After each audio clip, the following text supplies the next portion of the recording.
எல்லாருக்கும் வணக்கம். நான் உங்கள் டாக்டர் ஷர்மிகா. இன்றைக்கி நம்ம வெயிட் லாஸ் ஜர்னி என்னோடது பார்க்க போகிறோம். என்னோட பர்சனல் எக்ஸ்பீரியன்ஸ், நான் எப்படி வெயிட் லாஸ் பண்ணேன். நான் ஒன்றும் பயங்கரம் அப்படியே 80 கிலோ 90 கிலோலாம் இருந்ததில்லை. நம்ம என்னோட ஹைட் ஒரு 159 சென்டிமீட்டர்ஸ். ஸோ நான் ஒரு 66 to 67 கேஜிஸ் தான் என்னோட பீக். நான் வெயிட் கெயின் ஆனது. அதுக்கு மேலே நான் பெருசாக ஆனதில்லை. டக்குன்னு கான்ஷியஸாக குறைச்சிருவேன் நான். அண்ட் இப்போ ஐம் 57லேருந்து 58க்குள்ளே அப்படியே மேலேயும் கீழேயும் சுற்றிட்டு இருப்பேன். ஸோ அந்த ஒரு வெயிட் லாஸ் ஜர்னி எப்படி இருக்குன்னா 2 months ஜர்னியில் இருந்தேன். த்ரைஸ் இருந்திருக்கேன் இது வரைக்கும். அதாவது காலேஜ் செகண்ட் இயர் படிக்கும்போது ஒரு டைம் நல்லாவே வெயிட் லாஸ் பண்ணேன். இப்போ ரீசெண்டாக ஒரு 6 months முன்னாடி நான் ஜானில் கொஞ்சம் வெயிட் ஏறினேன். ஸோ ஃபெப் மார்ச்சில் அப்படி பண்ணேன். அதுக்கப்புறம் ஒரு 2 to 3 years முன்னாடி இன்னொரு டிரான்ஸ்ஃபர்மேஷன். இது டிரான்ஸ்ஃபர்மேஷன் சொல்கிற அளவுக்கு பேச்செல்லாம் இல்லை, ஆனால் இதெல்லாம் பண்ணியிருக்கேன்னு வச்சுக்கோங்க. ஸோ நான் என்னென்ன மிஸ்டேக்ஸ்லாம் பண்ணேன், எப்படி அதை நான் கரெக்ட் பண்ணிக்கிட்டேன், கரெக்டான டயட்குள்ளே எப்படி போனேன் அப்படிங்கிறது தான் இந்த வீடியோவில் நம்ம பார்க்க போகிறோம். ஸோ ஃபர்ஸ்ட் ஆஃப் ஆல் என்ன மிஸ்டேக்ஸ் பண்ணேன் அப்படின்னு பார்க்கலாம். எப்படி என்னை வெயிட் லாஸ் பண்ணுறதுக்கு நானே மோட்டிவேட் பண்ணிக்கிட்டேன் அப்படின்னு ஃபர்ஸ்ட் பார்க்கலாம். என்னன்னா, it was not a necessary for me. கண்டிப்பாக வெயிட் லாஸே பண்ணியே ஆகணும்னு சொல்லிட்டு என்னை சுற்றி இருக்கிறவங்களும் என்ன சொன்னது, ஏன்னா அவ்வளோதான் ஒரு 67ங்கிறது என் ஹைட்டுக்கு ஒரு எக்ஸ்ட்ராவாக கொஞ்சம் சதை போட்டிருக்கும், மூஞ்சியில் ஒரு தொப்பை இருக்கும், அந்த மாதிரி தான் இருக்கும். ஸோ நான் முதல் டைம் வெயிட் கெயின் ஆனது it was during my 10th standard படிக்கும்போது. நான் என்ன ஆயிடுச்சுன்னா, என்னை நல்லா நான் படிக்கணும், 11th 12th பயங்கரமாக படிக்கணும்னு சொல்லிட்டு ஒரு பயங்கரமான ஸ்கூலில் போய் சேர்த்துட்டாங்க. அந்த ஸ்கூலில் காலைல 5 மணிக்கு எழுப்பி விட்டுருவாங்க. ஃபுட் இருக்கும், நம்ம 5:30 to 7:30 வரைக்கும் ஸ்டடி இருக்கும். அப்புறம் 3 ஹாஸ்டல்னாலே நம்ம எல்லாத்துக்கும் தெரியல, 3 வேளை அரிசியால் ஆகப்பட்ட உணவு தான் சாப்பிட்டப்போ. அதாவது ரொம்ப சின்ன வயசுல சாப்பிட்ருக்கேன் ஹாஸ்டலில். அப்போ நிறைய உடல் உழைப்பு இருந்தது. இப்போ அதெல்லாம் இல்லாதனால கண்டினியூஸாக மதிய நேரத்தில் ஒரு 2 to 3 மாசத்துக்கு இவ்வளோ சோறு. ஏன்னா ஹாஸ்டலில் அதுதான் கொடுப்பாங்க. இவ்வளோ ரைஸ் போட்டு நான் சாப்பிடும்போது சாப்பிட என்ன ஆச்சுன்னா, கொஞ்சமாக வயிறு நல்லா வந்துருச்சு. அப்போ தான் நான் ஃபர்ஸ்ட் டைம் இப்படி கீழே பார்க்கும்போது என் காலே தெரியல. அந்த மாதிரி ஒரு சுச்சுவேஷன் வரும்போது ஓகே, அதாவது 10th ஸ்டாண்டர்ட்லேயே நமக்கு அப்படி ஒரு அறிவு வந்திருக்கு, கார்போஹைட்ரேட் சாப்பிட்டா நமக்கு பயங்கரமாக அப்டமன் ஃபேட் போடுன்னு. அப்போ நம்ம புதுசாக ஒரு விஷயம் என்ன பண்ணுறோம், மதியம் ரைஸ் இவ்வளோ எடுக்கிறோம். ஏன்னா நாங்கள் படிப்போம், ஓடுவோம், ஆடுவோம், பசிக்கும், அதனால நிறைய ரைஸ் எடுத்துப்போம். ஸோ அப்போ வயிறு போட்டுச்சு. ஸோ 10th ஸ்டாண்டர்ட்ல இருந்து என்ன நான் பண்ண ஆரம்பிச்சேன்னா, இந்த எப்பவுமே எனக்கு அப்டமன் ஃபேட் போடவே விட மாட்டேன். இப்போ 66 கிலோலையும் என்னன்னா, இங்கே கையில் அப்படியே கொஞ்சம் ஒரு 2 கிலோ தொங்கும், காலில் 2 கிலோ தொங்கும், முகத்தில் எனக்கு டபுள் சின் அப்படியே பரம்பரையாக வருது. அதில் I'm just still working on it. So அதெல்லாம் போடுமே தவிர்த்து வயிறு போட விடவே மாட்டேன். டெய்லி ஆன் ரெகுலர் பேசிஸ் இந்த அப்டமன் ஒர்க் அவுட் நான் பண்ணிடுவேன். ஸோ அதனால பெருசாக ஸோ வயிறு போட்டதுக்கப்புறம் எனக்கு பயமாகி போச்சு, என்னடா நம்ம வெயிட் கெயின் ஆகிறோம் அப்படின்னு சொல்லிட்டு. அப்போ 10thலலாம் அறிவு இல்லாதங்கிறதுனால, and 11th 12th as you know என்னோட ஹாஃப் ஆல் ஜேர்னி பார்த்துருப்பீங்க அண்ட் நிறைய ஜேர்னிஸ் பார்த்துருப்பீங்க. அதில் நான் 11th 12th எவ்வளோ மோசமாக தைராய்ட் ஜேர்னியில் கேவலமாக சாப்பிட்டேன் அப்படிங்கிறத ஓப்பனாக சொல்லியிருப்பேன். ஸோ அப்பவும் பெருசாக நான் வெயிட் கெயின் பண்ணல, லைக் லாஸ் பண்ணல. நான் உங்களுக்கு ஃபோட்டோஸ் கொஞ்சம் கரெக்டாக ரிசர்ச் பண்ணி எடுத்து போடுறேன் என்னோட பழைய பிக்ஸ்லாம். ஸோ முடிச்சுட்டு காலேஜ் போகும்போது தான் நம்ம எல்லாத்துக்குமே ஒரு கன்சர்ன் இருக்கும்ல, நம்ம ஹெல்த்தியாக இருக்கணும், நம்ம ஸ்லிம்மாக இருக்கணும், அழகாக இருக்கணும் அப்படிங்கிற மாதிரி ஒரு மைண்ட் தாட் என்னாச்சு. காலேஜ்லேயும் ஐ வாஸ் அரௌண்ட் 64 அந்த மாதிரி தான் போனேன். காலேஜில் என்னாச்சு, ஏதோ படித்து ஏதோ டென்ஷனாக என்னமோ ஆச்சு, 67 கேஜிஸ் காலேஜ் செகண்ட் இயரில் இருந்தேன். அப்படி இருக்கும்போது பெருசாக வெளியெல்லாம் தெரிஞ்சுக்காது, நமக்கு தானே தெரியும் உள்ள என்னென்ன கிடக்கு அப்படின்னு சொல்லிட்டு. ஸோ அப்படி இருக்கும்போது ஒரு சின்னதாக நாங்கள் வெளியெல்லாம் போய் சாப்பிடும்போது ஒரு நாள் ட்ரெஸ்ஸு எதுவுமே பத்தலை எனக்கு. That was the point when I decided to lose my wait. என்னடா எல்லாமே டைட்டாக இருக்குது, எதுவுமே இல்லாமல் புதுசாக தான் ட்ரெஸ் வாங்கி போடணுங்கிற அளவுக்கு everything was tight. I'm a person who doesn't wear like ரொம்ப டைட்டாக அப்படி போட்டது இல்லை. அதனால ஒரு மாதிரி அழுதுட்டேன். எங்கள் அக்கா தான் வெளியே போகிறா அப்படின்னா ஒரு 10 ட்ரெஸ் என்னை மாற்ற வைப்பா. இது போடு, இல்லை இது போடு, அது போடுன்னு சொல்லிட்டு நான் இருக்கிறத எடுத்து போட்டு போகிற ஒரு டைப். அப்படி மாற்ற வைக்கும்போது அவள் கொடுக்குற ஒவ்வொரு ட்ரெஸ்ஸும் எனக்கு பத்தவே இல்லை. ஒரு 8வது ட்ரெஸ் இப்படிலாம் மாற்றும் போது ஐ ஸ்டார்டட் டு க்ரை. என்னடா நமக்கு எதுவுமே பற்ற மாட்டேங்குது, we should definitely lose some weight, இது செட் ஆகாது அப்படிங்கிற மாதிரி தோணிடுச்சு. அப்போ தான் ஐ வாஸ் அரௌண்ட் 67. இப்போ மை ஹைட் நான் 159 சென்டிமீட்டர்ஸ்னால் 55 வரைக்கும் தாராளமாக ஐ கேன் மெயின்டைன்.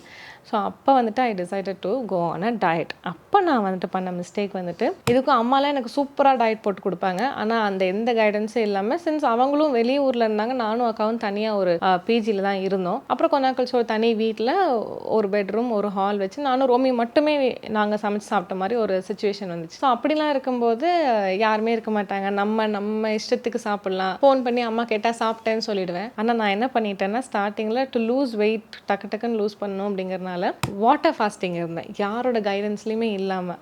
அப்போ வரைக்குமே எனக்கு ஹேர் ஹெல்த்லாம் ரொம்பவே நல்லாயிருக்கும். வெயிட்டே இருந்தாலும் ஹேர் ஃபால்லாம் அவ்வளோலாம் பெருசாக இருக்காது. இந்த தைராய்டுக்குலாம் நான் அப்போவே ரிவர்ஸ் பண்ணிட்டேன் இல்லையா காலேஜ்லலாம். ஸோ அப்படி இருக்கும்போது என்னாச்சு 4.5 days of only water fast. இப்போ நான் வாட்டர் ஃபாஸ்ட் இருக்கணும்னு சொல்கிற பேஷண்ட்ஸ்க்கு அட்லீஸ்ட் நம்ம அறிவு இருக்கிறனால ஜூஸ் ஆகிடுங்க, மோர் ஆகிடுங்க, இளநியா ஆகிடுங்க, ஸோ தட் நியூட்ரியன்ஸ் கொஞ்சம் கிடைச்சிருங்கிற மாதிரி நம்ம ட்ரை ஃப்ரூட் ஸ்மூதி ஆகிடுங்கலாம் சொல்கிறோம். ஆனால் அப்போ இருந்த அறிவுக்கு தண்ணினா தண்ணி மட்டும்தான்ப்பா அப்படிங்கிற மாதிரி வெறும் தண்ணியில் 4 நாள் வாழ்ந்தேன். வெறும் தண்ணி. அப்போ 67லேருந்து சரன்னு 63க்கு வந்துட்டேன். தப்பு இல்லை. ஆனால் என் ஹேர் ஃபால் அப்போ ஸ்டார்ட் ஆன மாதிரி ரொம்ப ரொம்ப மோசம். அதுக்கப்புறம் my skin started to shrink. Face எல்லாம் ஒரு மாதிரி அந்த ஒரு 4 to 5 days நான் இருந்தேன்னா அப்புறம் வந்துட்டு ஒரு 10 daysக்கு அப்புறம் தான் உங்களுக்கு அந்த டிஃப்ரென்ஸ் இன் வெயிட் தெரியும். ஸோ 62, 63 வரும்போது ரொம்ப ஹாப்பியாக இருந்தது. ஆனால் மொத்தமாக என்னோட மூட் ஸ்விங்ஸாக இருக்கட்டும், ஹேர் ஹெல்த்து, டோட்டல் பாடி ஹெல்த்து, உடம்பே ஒரு மாதிரி சுருங்கி போன மாதிரி ஆயிடுச்சு. அதுக்கப்புறம் பசிங்கிற ஒரு விஷயமே இல்லை. I was able to eat only this much of food. நான் என்றைக்குமே சொல்கிறது என்னென்னா, வெயிட் லாஸ் பண்ணுறீங்களா, நிறைய சாப்பிடணும், நல்லதாக சாப்பிடணும். ரொம்ப கம்மியாக சாப்பிட்றேன் அப்படிங்கிற மாதிரி வெயிட் லாஸ் பண்ணால் கண்டிப்பாக நம்மளோட ஹெல்த்துக்கு அது நல்லது இல்லை. ஸோ வாட்டர் ஃபாஸ்டிங் வந்துட்டு நான் பண்ண ஒரு பெரிய mistake without any guidance. Water ஃபாஸ்டிங்னு ஒரு விஷயம் இருக்குது, அதுக்குன்னு ஒரு வெயிட் இருக்கணும். அப்போ ஃபஸ்ட்டு வாட்டர் வேஸ்ட்லாம் வெளியே போகும். அதுக்கப்புறம் கொஞ்சம் கொஞ்சமாக ஃபேட்டு மசில்னு சொல்லிட்டு ஒன்றா ஸ்ப்ரெட் அவுட் ஆகிட்டு வரும். கூடவே நம்ம ஸ்ட்ரென்த் ட்ரைனிங் பண்ணுங்கிற அறிவெல்லாம் இப்போ தான் வந்திருக்கு. நான் வந்துட்டு பண்ண மிஸ்டேக்ஸ் பற்றி தான் பேசிகிட்டு இருக்கேன். ஸோ வாட்டர் ஃபாஸ்டிங் வந்துட்டு ஒரு 63 அப்படி வந்தேன். அதுக்கப்புறம் I was not able to do it. Giddiness அது இதுன்னு சொல்லிட்டு நிறைய சிம்டம்ஸ் வந்துருச்சு. அதுக்கப்புறம் என்ன பண்ணேன், சாப்பிடாமே இருந்துருவோம் நம்ம அப்படின்னு சொல்லிட்டு, நார்மலாகவே வெயிட் லாஸ் பண்ணணும்னா ஃபஸ்ட்டு ஜங்க் நிறுத்தணும் அப்படிங்கிற ஒரு பேசிக்கான ஒரு அறிவு இல்லை. ஸோ அதெல்லாம் விட்டுட்டு நம்ம வந்துட்டு ரொம்ப கம்மியாக சாப்பிட்டா நல்லா குறைஞ்சிருவோம் அப்படின்னு சொல்லிட்டு ஜங்கே சாப்பிட்டாலும் கம்மியாக சாப்பிடுவேன். நார்மலாகவே 2 முட்டை பஃப் சாப்பிட்றேன் அப்படின்னா 1/2 முட்டை பஃப் சாப்பிடுன்னு சொல்லிட்டு என்னோட நியூட்ரியன்ஸையும் ரொம்பவே கம்மி பண்ணிக்கிட்டேன். போதுமான அளவு சத்து இல்லை, இவ்வளோ ப்ரோட்டீன் எடுக்கணும் அப்படிங்கலாம் எதுவுமே இல்லை. இதெல்லாம் காலேஜ் செகண்ட் இயர் நான் வந்துட்டேன். எப்படி ஒரு 59 கிட்ட வந்தாச்சு. அதெல்லாம் முடிச்சுட்டு வரும்போது நம்ம சித்தா படிக்க தான் தெரியுது உணவே மருந்து அப்படிங்கிற ஒரு கான்செப்ட். உணவில் வந்து இந்த உணவில் இது நார்ச்சத்து இருக்குது, புரதச்சத்து இருக்குது, கொழுப்பு சத்து இருக்குது, மாவு சத்து இருக்குது அப்படிங்கிறது ஒரு சித்தா டாக்டருக்கு ரொம்ப நல்லா தெரியும். ஒரு ஃபுட் என்ன பண்ணும், உள்ளே போனால் என்ன மாதிரி டைஜஸ்ட் ஆகும், இந்த ஃபுட்டு ஹீட்டா, இந்த ஃபுட் வந்துட்டு குளிர்ச்சியை கொடுக்குமா, இந்த ஜூஸ் நல்லதா, அந்த ஜூஸ் வந்துட்டு நார்ச்சத்தாங்கிறது வந்துட்டு நாங்கள் உணவே மருந்துன்னு படிக்கிறதுனால we know each and everything. அப்போ படிக்க தான் நமக்கு ஒன்றா we came to know. சீக்கிரம் சாப்பிடணும், சூரிய வெளிச்சத்தில் எவ்வளோ டைஜஷன் ஆகும், சந்திர வெளிச்சத்தில் எவ்வளோ ஆகும், எத்தனை மணிக்கு தூங்கணும், எத்தனை மணிக்கு எந்திரிக்கணும், என்ன டைமுக்கு உணவு எடுக்கணும், எந்த சைடு திரும்பி தூங்கணும், அந்த மாதிரி எப்படி குளிக்கணும், எல்லாத்தையும் சொல்லி கொடுத்துருவாங்க நம்மளோட டெக்ஸ்ட் புக். இதுதான் மட்டும் இல்லை, பெரியவங்களுக்கே இது நார்மலாகவே தெரியும். எல்லா அம்மாவுக்கும் தெரியும், அப்பாவுக்கும் தெரியும், பாட்டிக்கு தெரியும், தாத்தாக்கு தெரியும். இப்போ இருக்கிற ஜென்ரேஷன் தான் ரொம்ப பழசெல்லாம் மருந்து சுற்றுறீங்க. தட்ஸ் ஓகே, பரவாயில்ல. ஸோ அதெல்லாம் பார்த்துட்டு உணவே மருந்தெல்லாம் நம்ம படிக்கும்போது I came to know, okay இத்தனை மணிக்கு நம்ம எந்திரிக்கணும், தூங்கணும், சன்னில் வந்துட்டு இவ்வளோ பவர் இருக்கா அப்படிங்கலாம் தெரிய வந்து காலேஜ் ஒரு 4th year 5th yearலாம் இருக்கும்போது நான் நார்மலான வெயிட்டுக்கு வந்துட்டு அண்ட் ஆல்சோ எதெல்லாம் விட்டேனோ, எதெல்லாம் சாப்பிடாம விட்டேனோ அது எல்லாத்தையுமே நல்லா சாப்பிட்டு மெயின்டைன் பண்ண ஆரம்பிச்சிட்டேன். இப்போ ரீசெண்டாக நம்ம போவோம், ஏன்னா எல்லா நாலேஜும் தெரிஞ்சதுக்கப்புறம் நான் என்ன பண்ணேன் அப்படிங்கிறது உங்களுக்கு தெரிஞ்சாதான் நீங்களும் கொஞ்சமாவது அதுலேருந்து பாயிண்ட்ஸ் எடுத்துக்க முடியும். இப்போ ரீசெண்டாக எதனால வெயிட் கெயின் ஆச்சு அப்படின்னா, நான் கொஞ்சம் ஸ்ட்ரெஸ்ஃபுல் கண்டிஷனில் இருந்தேன். அதனால வந்துட்டு food was my comfort zone. Food and sleep அது மட்டும்தான் எனக்கு வந்துட்டு ஒரு கம்ஃபர்ட் ஜோனா. ஏதாவது டென்ஷன் என்னன்னா சாப்பிட்ருவேன். அப்படி நான் பண்ண ஒரு பெரிய மிஸ்டேக், என்ன மிஸ்டேக் இல்லை, தெரிஞ்சு தான் பண்ணேன். மிஸ்டேக்குங்கிறது தெரியாமல் பண்ணுறதுனால பயங்கர தெரிஞ்சு பண்ணேன். சரி பார்த்துக்கலாம், ஏன்னா நம்ம தான் டாக்டர் ஆச்சு, நம்ம எப்போ வேணாலும் கம்மி பண்ணிக்கலாம், எப்போ வேணாலும் ஜாஸ்தி பண்ணிக்கலாங்கிறதுனால ஜான்வரியா ஃபெப்ரவரி இந்த வருஷம் ஃபெப்ரவரி ஏதோ ஃபர்ஸ்ட் 2 months தான் என்ன பண்ணேன், ஒரு மாசத்துல தப்பா நினைக்காதீங்க, உங்களுக்கு எல்லாம் நல்லதா சொல்லிட்டு நம்ம ஓன் லைஃப்ல என்ன நடக்குதுங்கிறது யாருக்கும் தெரியாது. ஓ இவங்க இப்படிலாம் பண்ணுவாங்களா அப்படிங்கிற மாதிரி ஃபெப்ரவரியோ ஜான்லியோ வந்துட்டு ஐ ஹேட் 22 பிரியாணிஸ் இன் 1 month. ஒரே மாசத்துல நைட்டு வருவேன், அப்படியே பார்த்துட்டு இருப்பேன் டிவியே, என்ன பண்றதுனே தெரியாது, ஸ்விக்கியில் ஆர்டர் போடுவேன், இப்படியே போயிட்டு இருந்தது. அப்புறம் மந்த் எண்ட்ல வந்துட்டு 63 கிலோ. அப்போ என்ன சொன்னாங்க, 63 64. அது வந்துட்டு நமக்கு தெரியாது, நம்ம ஒரு சைடு போயிட்டு இருப்போம், இது ஒரு சைடு நடந்துட்டு இருக்கோம். அப்போ கண்ணான்னு ஒரு அண்ணா இருப்பாங்க, நம்மளோட ஃப்ரெண்டு. அந்த அண்ணா வந்துட்டு, அதாவது என் ஃப்ரெண்ட்ஸ் எப்பவுமே எப்படின்னா, நீ ஒரு தப்பு பண்ற ஷர்மி அப்படின்னா வாய் திறந்து சொல்லிடுவாங்க, இது தப்பா போயிட்டு இருக்கு, நீ இவ்வளோ ஜங்க் சாப்பிட்ற, இது நீ கம்மி பண்ணு, இந்த என்ன பண்ணாலும் சரி அப்படிங்கிற மாதிரி ஃப்ரெண்ட்ஸே இல்லை. அப்படியே நானும் மற்றவங்க கிட்ட இருந்துருவேன். யாருமே என் கண்ணு முன்னாடி ஏதாவது நான் நினைந்தாங்கன்னா, நீ மாத்து, நீ அதை பண்ணு, நீ இதை பண்ணுன்னு சொல்ற ஒரு பழக்கம் எங்களோட எல்லா ஃப்ரெண்ட்ஸ் கேங்க்கும் இருக்கு. அப்போ கண்ணா வந்துட்டு சொன்னாங்க, ஷர்மி வெயிட் போட்டுட்டடா அப்படின்னாங்க. அப்படியா அப்படி, ஏன்னா வெயிட் போட்டுட்டு அப்படிங்கிறது வந்துட்டு இந்த ஜென்ரேஷன்ல யாருமே யாருக்கும் சொல்றதில்ல. ஏன்னா அது வந்துட்டு பாடி ஷேமிங்குள்ள சம்மந்தமே இல்லாம போயிடுச்சு, புரியுதுங்களா? ஏன்னா ஒரு டாக்டர் அதை சொல்லுவாங்க, அம்மா சொல்லுவாங்க, அக்கா சொல்லுவாங்க, ஃப்ரெண்ட்ஸ் கண்டிப்பா சொல்லுவாங்க, வெயிட் போட்டது அன்ஹெல்தியா இருக்கு, அது உங்க ஒரு ஃப்ரெண்ட் உங்களுக்கு சொல்றேன்னா that doesn't come under body shaming. எவனோ ஒருத்தன் சொன்னா மட்டும்தான் அது பிரச்சனை. அதை வல்கரா கன்வே பண்றது தான் பிரச்சனையை தவிர்த்து உன் ஹெல்த்தை பார்த்துக்கோன்னு ஒருத்தங்க வெயிட்டை வந்துட்டு ஒவ்வொரு டைமும் இன்சிஸ்ட் பண்றாங்க, வரும்போதெல்லாம் நீ வெயிட் போட்டதையும் இன்சிஸ்ட் பண்றாங்க, கம்மியாயிட்டு வரதையும் இன்சிஸ்ட் பண்றாங்கன்னா that is a very good relationship. அதை நீங்க மெயின்டைன் பண்ணி தான் ஆகணும். அந்த மாதிரி கண்ணா வந்துட்டு சொன்னாங்க வெயிட் போட்டடா அப்படின்னாங்க. ஓ சரி, நான் அப்போதான் கான்ஷியஸா ஆமா ஷர்மி கண்டதையும் தின்னுட்டு உட்காந்துட்டு இருந்திருக்கேன் இந்த ஒரு மாசம்னு சொல்லிட்டு. அப்போ நம்ம எவ்வளோ பிரியாணி சாப்பிட்ருக்கோம். ஏன்னா தட் இஸ் எவ்ரிபடிஸ் கம்ஃபர்ட் ஃபுட்னு வச்சுக்கோங்களேன். அப்போ நான் ஸ்விக்கி எடுத்துட்டு அந்த ஒரு மாசம் மட்டும் ஐ நோ நான் நல்லா கேவலமாக சாப்பிட்ருக்கேன்னா அப்போ எல்லாத்தையும் கவுண்ட் பண்ணேன் எவ்வளோ பிரியாணி போயிருக்குன்னு. ஏன்னா பிரியாணி மட்டும்தான் ஆர்டர் பண்ணுவேன். ஆனால் ஃபுல் பிரியாணியை சாப்பிட மாட்டேன். மிஞ்சி போனால் அரை இல்லைன்னா அந்த கால்வாசி, அதுக்கு மேலே அந்த வயிறு குட்டி ஆயிடுச்சு. அது கவுண்ட் பண்ணும்போது it was around 22 in 30 days. எனக்கு செத்துருவேன் இன்னும் கொஞ்ச நாள் இப்படியே போனான்னு தெரிஞ்சு போச்சு. இந்த வெயிட் லாஸ் ஜர்னி 1 2 3ன்னு நான் போகும்போது என்ன ஆயிடுச்சுன்னா அந்த கன்சிஸ்டன்சி இல்லை.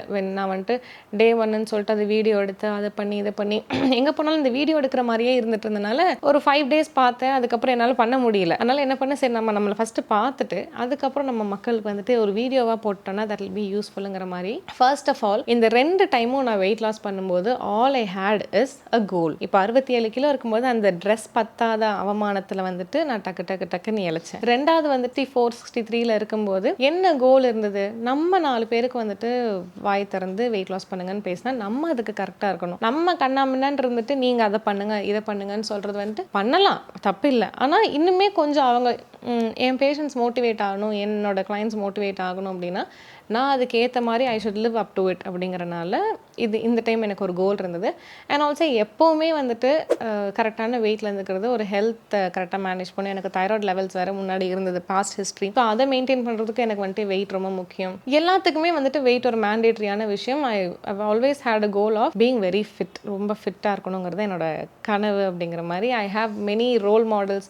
சமந்தாவாக இருக்கட்டும், அப்கமிங் டிரான்ஸ்ஃபர்மேஷன்லாம் கொடுத்துட்ருக்காங்க, குட்டி குட்டி ஹீரோயின்ஸாக இருக்கட்டும், பெரிய லெவலில் சாதிச்ச ஹீரோயின்ஸாக இருக்கட்டும். I don't want to mention there names. ஆனால் அவங்கெல்லாம் என்னோட ரோல் மாடல்ஸாக நான் என்றைக்குமே வச்சிருப்பேன். தோஸ் ஹூ ஈட் குட் அவங்க எல்லாத்தையுமே நான் இன்ஸ்டாகிராமில் ஃபாலோ பண்ணிட்டு அவங்க ஸ்டேட்டஸ் பார்க்கும்போது ஓகே வி ஷுட் ஈட் குட்னு சொல்லிட்டு நமக்கும் ஒரு மோட்டிவேஷன் தேவைப்படும் இல்லையா. அந்த மாதிரி என்றைக்குமே உடம்பை பார்த்துக்கணுங்கிற ஒரு கோல் வந்துட்டு எனக்கு இருந்தது. ஸோ வெயிட் லாஸுக்கு நீங்கள் இப்போ டிரான்ஸ்ஃபர்மேஷன் ஸ்டார்ட் பண்ண போகிறீங்க இஃப் யூ வாண்ட் அப்படின்னா கண்டிப்பாக that should be a goal. இப்போ 120 கிலோ இருக்கீங்க, நம்ம வந்துட்டு 55 59 தான் நம்மளோட ஹைட்டுக்கான வெயிட் அப்படின்னா 55 வரைக்கும் உங்களை புஷ் பண்ணுற மாதிரி ஒரு கோல் வேணும். 75 to 120லேருந்து 75 போதுண்டா அப்படி ஒரு கோல் இருந்ததுன்னா தட் வில் நெவர் ஒர்க்குங்கிறத தெரிஞ்சுக்கணும். அந்த அவமானமோ அந்த கஷ்டமோ வர வரைக்கும் நீங்கள் வெயிட்டே பண்ணிக்கலாம். பாதி இந்த 75 இழைச்சிட்டு விட்டீங்க அப்படின்னா திருப்பியும் 120 ஈஸியாக போயிடும். அன்லஸ் அண்ட் அன்டில் நீங்கள் உங்களோட பிஎம்ஐயோட வெயிட்டை நீங்கள் ரீச் பண்ணிட்டீங்கன்னா it will be easy. Plus or minus 5 and 3ல வந்துட்டு நம்ம அப்படியே மெயின்டைன் பண்ணுவோம். இப்போ நான் வந்துட்டு 55 59 இந்த 4 கிலோவில் மெயின்டைன் பண்ணிகிட்டே வருவேன். It is easy for me to maintain also.